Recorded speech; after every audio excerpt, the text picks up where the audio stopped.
So, welcome everyone. This video is intended to present the modifications I've done on the 2070 version of the Millennium Falcon. I was not lucky enough to get this set on the very first release date, so I had to wait May 2018 to buy it, and from that date I've been customizing it quite a lot, and I'm going to show you how I've done it. So, here is the Falcon.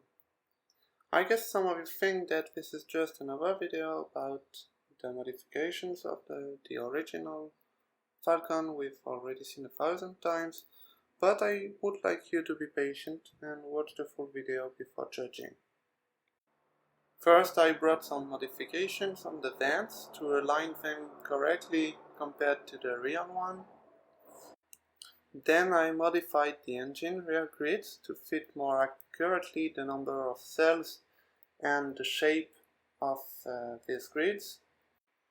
I preferred to keep the blue tubes, which to my opinion gives a more uniform effect, but if you have any remarks on this, we can leave a comment and we can discuss it. You probably noticed I also had the wing flaps over the engine, which constitute an important part of the design for me. At the front, I transformed this area to a rocket bay. Actually, you can see the rocket set here. But the most time-consuming modification was the underneath of the ship. For this, I invite you to follow me on the class table.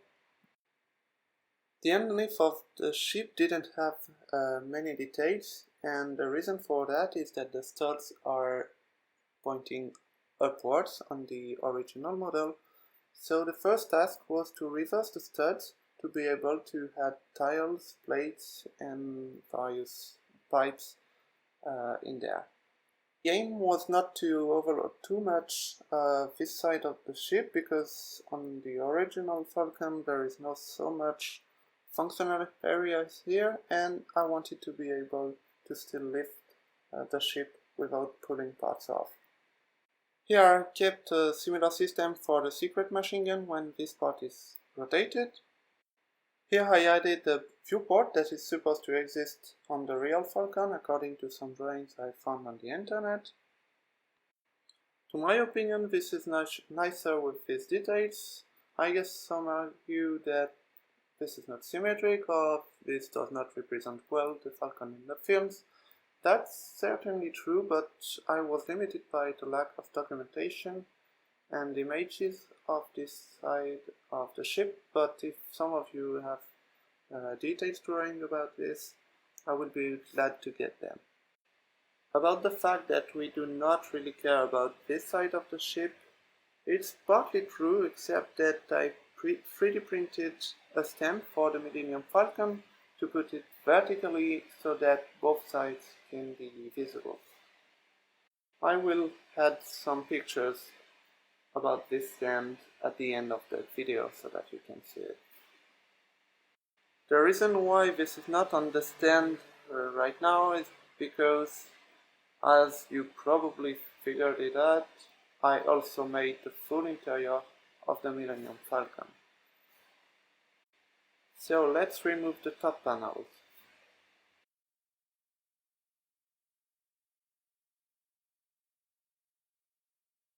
And here we are.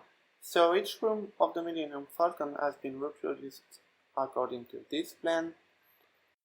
The first step was to rebuild the entire structure of the Falcon, and basically everything has been modified. The highest difficulty was to get a structure that was strong enough to be lifted, but also can stand on their feet. At first I was planning to have also retractable landing gears, but it would have taken too much space in, and I gave up finally on that.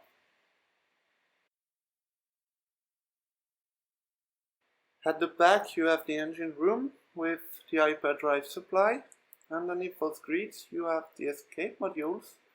The space in between the floor and the bottom of the ship has not been equipped yet, but it will be soon.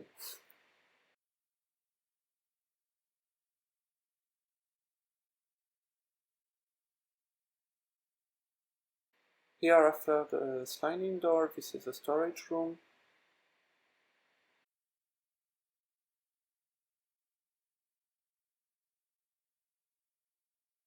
On the right of the ship you have the quarters of the crew with some interesting details like a fridge or a more private room.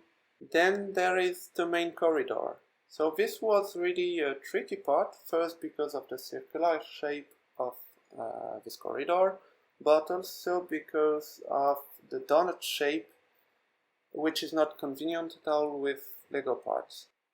I even considered to enlarge the whole Falcon to have a fine continuous mending of this corridor, but it would have taken too much parts for a single build. I finally found a design that is not so bad, with relatively small gaps and enough space in between so that minifigs can stand in the corridor. Along the corridor you can find the first room for machine control, and next to it a computer station. And in the center you have lots of pieces of machinery.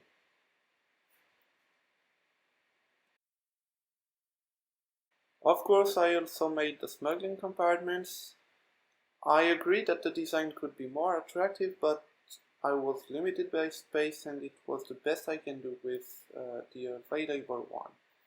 You can put one minifig inside, which is not much, but at least it exists. At the end of the corridor you have the room where sits the Dejaric board and Luke is training himself. Of course, there are the emblematic spikes of the Millennium Falcon with a control room right next door. You have also a maintenance accesses and the seat with the main control board.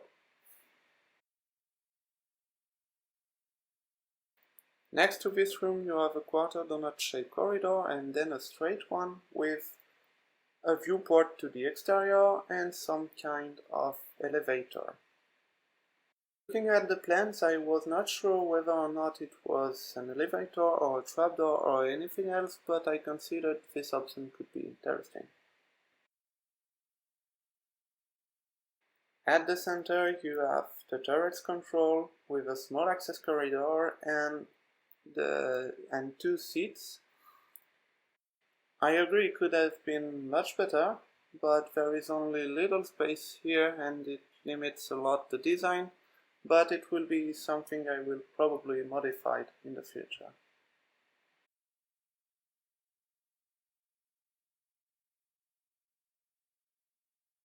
Next to the Dejaric room you have two different hallways with another computer station and a port to load the rockets in the tubes.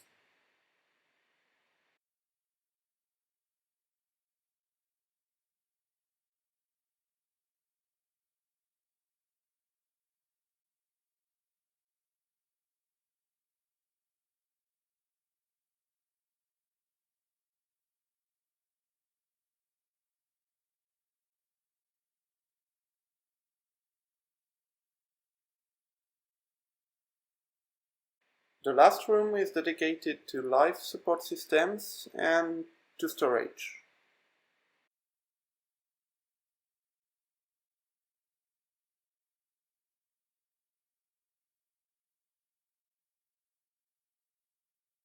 Finally, one of the most complex assembly was the access corridor to the cockpit due to its specific orientation and its size, specifically for the part outside the main floor of the ship. As the rest of the ship, I had to think about a whole new way to attach it to the rest of the ship. The corridor doesn't go to a close end, but comes directly to the cockpit where 4 minifigs can fit, either standing or sitting. I almost forgot the boarding rail that has been slightly modified to enhance the appearance, for example with flat tiles. Well, I think that's it. You probably noticed that I did not remove the panels of the mandibles for the simple reason that they have not been equipped yet. To change the structure inside so that they are still standing after removing the double Lego technique cross of the original model. These mandibles are very heavy and I had to find different ways and techniques to find ways to attach it to the ship. I don't know if I will add some details in there because it will add more weight, and also because I have another idea in mind. You may notice that there were some wires there in the ship. This is because I began to place some lights on the ship, and the mandibles are a possible place for the batteries in the end. For the lighting of the ship I use 32 to 36 American wire gauge wires so that they can weave in and out the Lego parts without excess thickness. The LEDs are 0402 SMD chips so that they can fit well underneath the stud. They are very difficult to weld on the wires, and you definitely want to use a microscope to do so. All the cabling is not done already, and I will probably make another video when it's complete. For those interested in numbers, this work is composed of 15,000 Lego parts and weighs about 14 kilograms.